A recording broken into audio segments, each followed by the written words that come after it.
আপনাদের পরিকল্পনা যদি আগামী 3 মাসের মধ্যে সমস্যার সমাধান করে দিতে পারে, তাহলে আমি আপনাদের পরিকল্পনায় গ্রহণ করব।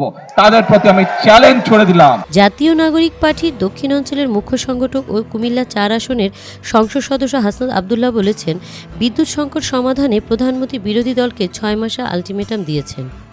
সেই চ্যালেঞ্জ গ্রহণ করে সমাধানের পরিকল্পনা দেওয়ার ঘোষণা দিয়েছেন তিনি।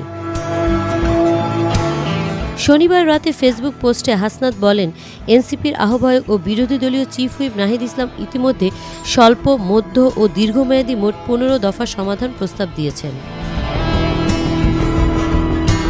হাসনাতের অভিযোগ, সরকারের বড় মন্ত্রিসভা ও উপদেষ্টা পরিষদ থাকা সত্ত্বেও বিরোধী দলের প্রস্তাব ও নাগরিক মতামত যথাযথভাবে বিবেচনা করা হয়নি। তিনি দাবি করেন, জ্বালানি ও বিদ্যুৎ সংকট মোকাবেলায় মার্চেন্ট পাওয়ার পলিসি 2025 দ্রুত বাস্তবায়ন করা সম্ভব।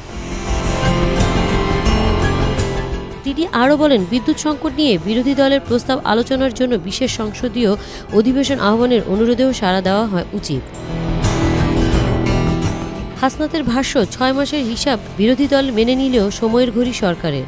6 মাস পর জনগণ জানতে চাইবে, সমাধানের অভাব ছিল নাকি সরকারের সক্ষমতার অভাবে দেশ অন্ধকারে ছিল।